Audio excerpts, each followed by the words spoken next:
my goodness. It just won't die. Elusive decks are still everywhere. So as of the most recent patch, Riot put a number of nerfs to various different cards in the Ionia tree. Ionia in particular got hurt with so many different nerfs. The Inspiring Mentor is now only giving +1 power instead of 1/1, +1 power, +1 health to units when it's summoned. You also had, of course, Deny. That was the big nerf everyone was talking about, where Deny is now a 4-mana spell instead of a 3-mana spell. On top of that, you also had a few nerfs to elusive cards, namely the Kinku Lifeblade, which is now a 2/2 instead of a 2/3, and none of this has done anything. Elusive decks still dominate the meta, in particular this elusive deck surrounding Kinku Wayfinder. The Kinku Wayfinder is an interesting card where when it is summoned, if the next card in your deck is of the same region, so if it's an Ionia card in this instance, it will summon 2 1-cost allies from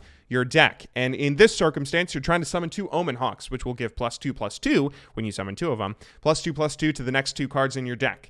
And it's pretty easy to get this allegiance to go off with this deck because you're running it Freljord only with 6 cards, the Omen Hawks, as well as Elixir of Iron. Yeah, it's a good deck. It's a good deck. It's an annoying deck, and it's a deck we're going to be playing today because I'm still in Diamond 4, and I want to get out of here. Starting off here, first game of the day, playing against an Anivia Tryndamere. I assume this is a kind of control deck. Anivia and Tryndamere, those are both pretty late game cards. I don't know if I've seen this deck before, but we're going to keep the Wayfinder because we want to start flooding the board. That's what you want to do with this deck. And we get an early Omen Hawk as well as 2 Elixirs of Iron. So this is a bit of a cool situation. It kind of sucks because I'd prefer to get 2 Omen Hawks with the Wayfinder instead of like 1 Omen Hawk and 1 Blade Scout or 2 Blade Scouts. But this could still work out very well because we're all but guaranteed to get this to proc since we have 3 of our cards, 3 of our Freljord cards in hand already. There's only 3 remaining in the deck. Very unlikely that this doesn't work. Not our attack turn, so we can't attack. And a little bit of an odd set of draws. Please draw a 3-drop next turn. Yeah, he has to be playing a control deck. He's up to 6 mana here. Oh, but we do get our 3-drop. We get our 3-drop. Yeah, and we can drop him here too. This is nice. This is nice. Okay, he goes for a heal. Oh, hello there, dog. Hi.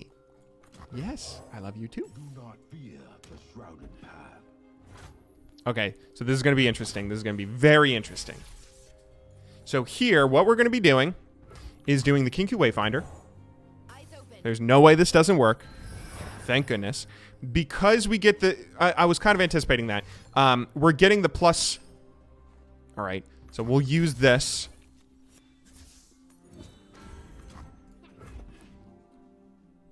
Yeah, because it's unlikely we get an Omen Hawk, that's kind of okay because it's our attack turn.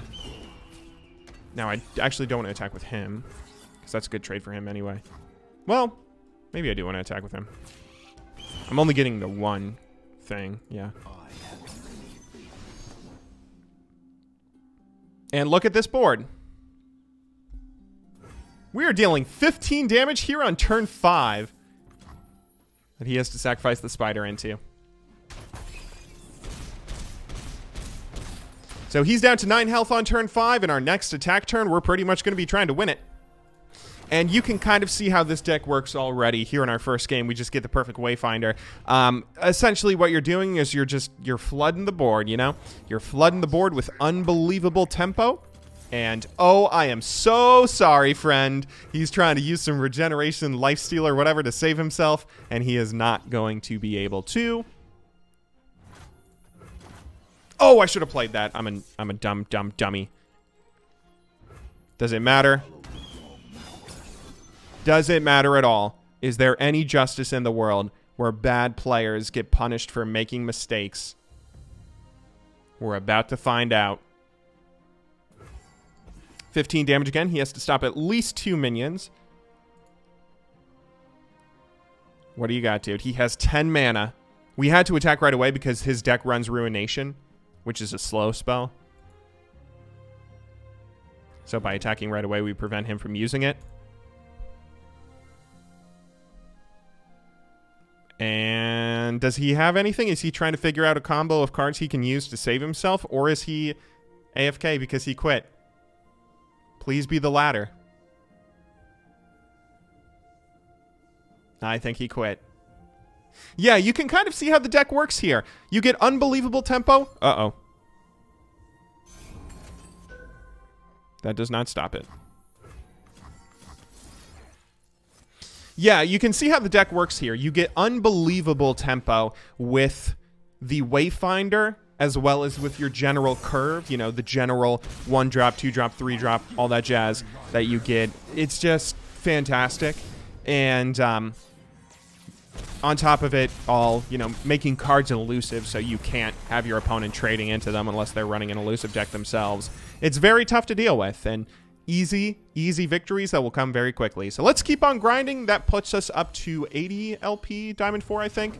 Yeah, 80 LP. Let's see if we can get some more wins. All right, for our next game here, we are against a... Oh, shoot. We're against this stupid Rush, Draven, Jinx, Teemo nonsense. I think I'm going to keep the Lifeblade, but mulligan everything else. Usually, you want to use this Jeweled Protector on the Lifeblade. That will set you up really nicely to... Well, maybe we should keep it. I'm going to keep it and just mulligan too. Yeah, so like one of the ways that this deck can work very well is it can work as a kind of aggro rush deck, as you saw in the last game as an example. But on top of its aggro rush possibilities, you also have the possibility of it being just a really solid deck that you can use as like a more mid-range thing where if you're playing against another aggro deck, you have the opportunity, you have the option to play a little bit more for the late game by going for like a buffed Lifeblade that can continuously heal your Nexus. And again, you know, when I use the Jeweled Protector on it, it's a 5/5, so it's not exactly easy for my opponent to deal with. They don't really have options to trade into it unless, again, they're running another elusive deck themselves. So... all in all, this should be a pretty nice setup for us.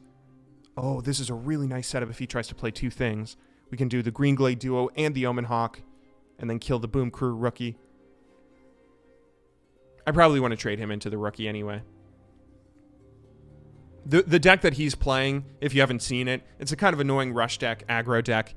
He has a lot of different options for dealing direct damage to the Nexus. A lot of Piltover cards like Mystic Shot and Get Excited. He has Jinx, of course, who, when she levels up, she gets her spell thing. And then you also have Boom Crew rookies. You also have the 3/1 that deals 2 damage to the Nexus when it dies. The 2/1 that deals 1 damage to the Nexus every time it attacks.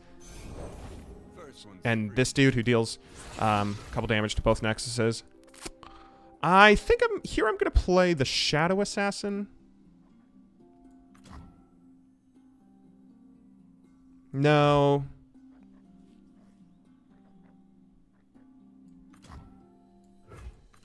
I'm going to play this.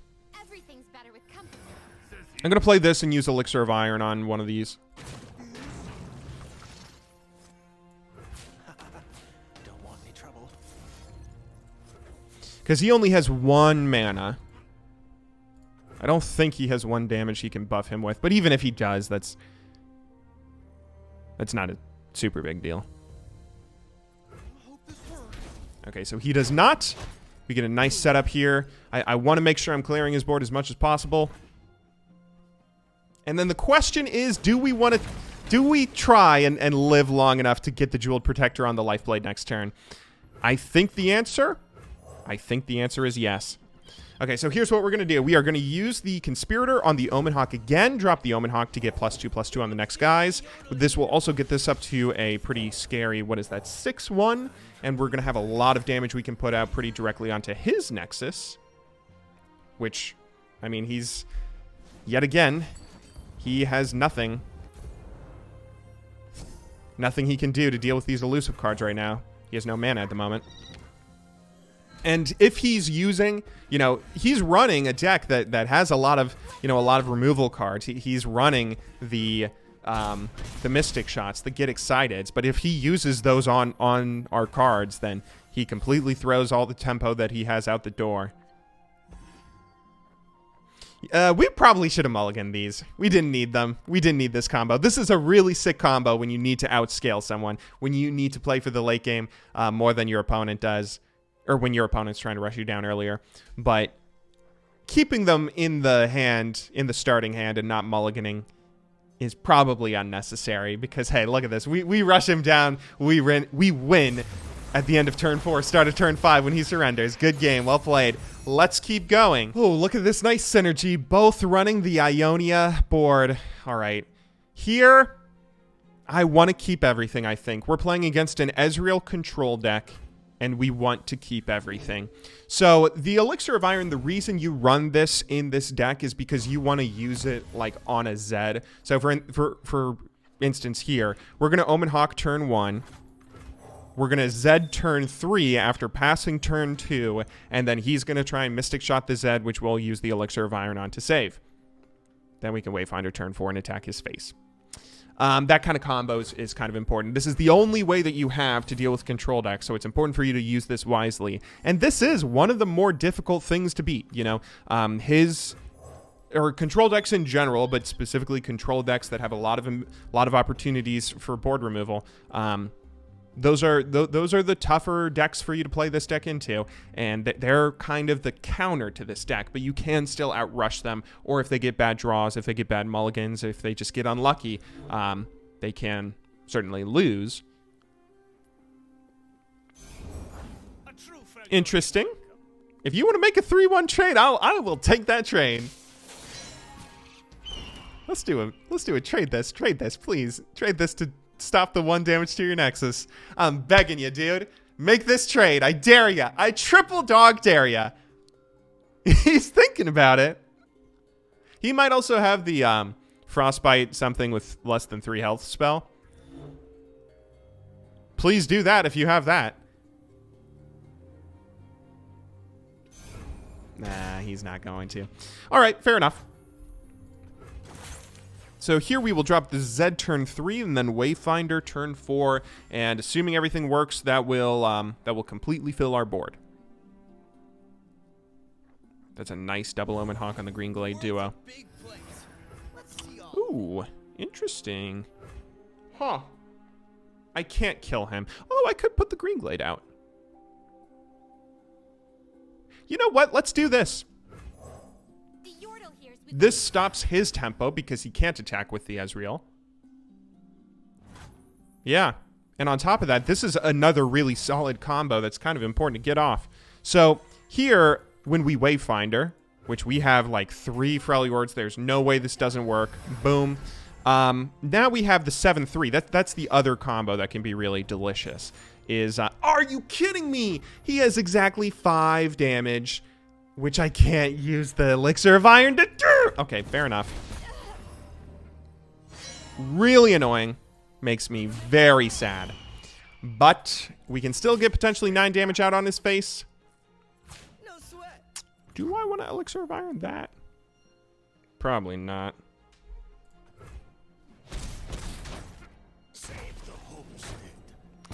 All right, all right. Well, this is suddenly looking a lot scarier. The nice thing is he is using a lot of cards, and we still have a pretty solid curve coming up. We have the Zed opportunity. We have the draw if we need to draw. We also have already a buff to Lifeblade. It's only a 1/1 Omen Hawk buff instead of the other buff, but it's still a buff. Buff's a buff. Oh, okay, and then I think I dropped this. Or do I drop this?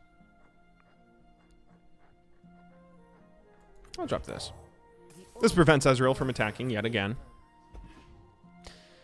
That is the nice thing about playing against Ezreal control. If you're playing against a Heimer control, then Heimer control, there's nothing you can do about. If you're playing against Karma control, there's nothing you can do about. But Ezreal control, you can stop the Ezreal from attacking. I don't have direct damage abilities to kill Ezreal myself, but I can stop him from attacking. Okay, but this is getting very dangerous now. This is getting specifically dangerous because of the fact that there are so many options for him in terms of what he can do to clear the board. He has 8 mana, and he's playing the Ezreal control deck. So he has just infinite possibilities. Not literally infinite, but close to literally infinite possibilities for how he can clear our board. We only have 2 health minions out here, and this is like the danger zone for when you're playing this deck. When we're playing this deck and we don't get the buff to Lifeblade, or we don't get the late game cards, the few mid to late game cards that you have here, this is where things can get very terrifying. And what's he gonna do? Oh, that sucks. Okay, that sucks, but I think I'm going to use a Twin Disciplines on him. I need to start using my mana anyway, and we really do need to start attacking. We need to start being more aggro here because we're definitely in trouble if we don't. This can get him down to 3 health. Is this enough? Please be enough. Oh, what do you have? What do you have? What do you have? Okay. I was hoping you would try and do that. I was really hoping you were going to try and do that. Please don't have another. Don't have another. Don't have another. Don't have another. Don't have another. Don't have another. Don't have. Yes, we got the surrender. Oh, dude, that's another nice thing about playing elusives. People will just surrender because they get so sick of you. Good game. Well played. Good game, Lucy. That was a good game, wasn't it? Oh, I'm such a dirty elusive player. Try and take this deck and only use it when need be. Okay, if you gotta climb and you're on a short period of time, you only got an hour that you can grind out games, then go ahead and use it. But this is still awful, and Riot, please keep nerfing elusives. On that note, though, thank you very much for watching today's video. I will see you all in tomorrow's. Until then, thanks again for watching. Good luck in solo queue, and have a wonderful day.